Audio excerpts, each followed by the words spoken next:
আজকের এই অসম্ভব সুন্দর ছোট্ট কিউট বেন্তো কেকটা আমি যদিও করেছিলাম আমাদের গত সপ্তাহের কন্টেস্ট উইনার আপুর জন্য, তবে দুঃখের বিষয় হলো আমি তার জন্য কেকটা করলেও শেষমেশ আর তাকে দিতে পারিনি কেকটা।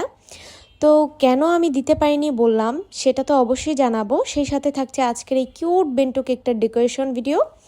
তো আশা করছি আপনাদের কাছে ভিডিওটা ভালো লাগবে, যাদের কাছে ভালো লাগবে প্লিজ আমার এই ছোট্ট পেজটি ফলো দিয়ে পাশে থাকবেন।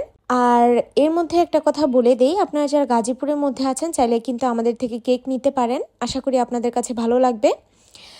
আর আরেকটা কথা, অনেকেই মেসেজে আমাদের লোকেশন জানতে চান বা আমাদের দোকান আছে কিনা, কোনো শপ আছে কিনা জানতে চান। তো এই ভিডিওর মাধ্যমে আমি একটু বলে দেই, আমাদের কোনো ধরনের দোকান বা শপ নেই, আমাদের হচ্ছে এটা হোমমেড কেক, আমরা ঘরে বসেই আর কি কাজগুলো করি।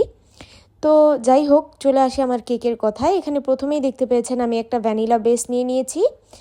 আর এই ভ্যানিলা কেকটা কিন্তু আমি হাফ পাউন্ডের মতো করেছিলাম আর কি। এটা কিন্তু বেন্টো কেকের যে সাইজ সেটা ছিল না, তো আমি ভাবছিলাম দিবই যখন তাহলে আর কম দেওয়ার দরকার কি, একটা হাফ পাউন্ডেরই করে দিই। তো আপনার সাইজটা দেখেই হয়তো বা বুঝতে পারছেন যে এটা কতটা আর কি হাইট হয়েছে। কেকটা কিন্তু নর্মালি বেন্টো কেক এত উঁচু হয় না বা এত বেশি হয় না, যেটা আমি বোঝাতে চাচ্ছি আর কি। তো আমি আসলে চাচ্ছিলাম যে একটু বেশিই হোক, কম যেন না হয়, যেহেতু এটা গিফটেড জিনিস আর অনেকজন মিলে হয়তো বা খেতেও পারে। তো যাই হোক, আমি সেই অনুযায়ী এখানে একটা হাফ পাউন্ডের বেস করে নিয়ে এভাবে সুন্দর বেন্টো কেকের মোল্ডে আমি কেকটা বেক করে নিয়েছিলাম।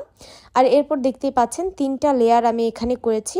3টা লেয়ার করার পর আমি প্রত্যেকটাতে সুগার সিরাপ দিয়ে এখানে আমি ভ্যানিলা ক্রিম দিয়ে নিয়েছিলাম। আর এই যে দেখেন, অবশেষে এখানে আরেকটা ঝামেলা হয়ে গিয়েছিল, মানে ভুলের কারণে আমি ভিডিওটা অন করতে ভুলে গিয়েছিলাম, যেই কারণে আজকে আর এটার কেকটা কভার করা দেখাতে পারিনি। তো আমি ডিরেক্ট এখানে ফিনিশিংয়ে চলে এসেছি, যেহেতু আমার কাছে সেই ক্লিপটা নেই। তো এই যে আমি এখানে সুন্দর করে বেন্টো কেকটার মধ্যে ফিনিশিং দিয়ে নিচ্ছি। তো এখন বলি আমি মূলত কেন আপুকে কেকটা দিতে পারিনি। কেকটা আপুকে আমার একদিন পরে দেওয়ার কথা ছিল।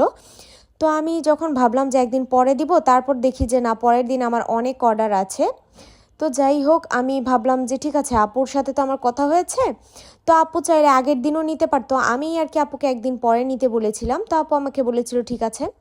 তো আমি আপুকে পরবর্তীতে আমি ভাবছিলাম, আমি আপুকে বানানোর সময় একটা মেসেজ দিয়ে দিই যে আপু আমি আজকে আপনার কেকটা দিয়ে দিব, আপনি চাইলে এসে নিয়ে যেতে পারেন, বিকালবেলা একটু কষ্ট করে নিয়ে যান, যেহেতু আপুর লোকেশন আর আমার লোকেশন প্রায় কাছাকাছি, মানে একই জায়গায় বলতে গেলে। তো আমি ভেবেছিলাম যে করে রাখি, আপু এসে নিয়ে যাবে। তো সেদিন কি দুঃখের বিষয়, আপু আর আমার মেসেজটা কোনোভাবেই সিন করছিল না। আমি এত এত মেসেজ দিচ্ছিলাম আপুকে, আপু লাইনেই ছিল না। তো আমি কি করব, আমি তো কেকটা বানিয়ে ফেলেছি। তো ওই মুহূর্তে আমাদের বাসায় আর কি আমার শাশুড়ি মায়ের ভাগ্নি এসেছিল, সে খুবই ছোট। তো সে দাবি করছিল যে ভাবির কেক খাবো, কেক খাবো। তো আমি তখন মাথায় আমি কি করব বুঝতে পারছিলাম না, কারণ আমি চাচ্ছিলাম আপুকে ফ্রেশ ফ্রেশ কেকটাই দিতে। তো যেহেতু আপু কিছুতেই আমার মেসেজটা সিন করছিল না, তো এক পর্যায়ে গিয়ে আমি তাকে ওই কেকটা গিফট করে দিই, মানে আমার শাশুড়ি মায়ের যিনি ভাগ্নি ছিলেন, তো তাকে দিয়ে দিই। সে তো পেয়ে মহা খুশি। তো দেখেন এটাই আর কি। তো পরবর্তীতে আমি পরের দিন আপুকে আরেকটা কেক করে আমি আপুকে দিয়েছিলাম, যাতে তিনি ফ্রেশ কেকটাই নিতে পারে। যদিও কেকটা 2-3 দিন থাকলে ফ্রিজে কিছুই হতো না, তবে আমার মনের মধ্যে আর কি শান্তি পেতাম না। যাই হোক, আমার সেই ভাগ্নিকেও গিফট করা হয়েছিল, প্লাস হচ্ছে আমার ভাগ্নি না, আমার হচ্ছে ননদ হয়।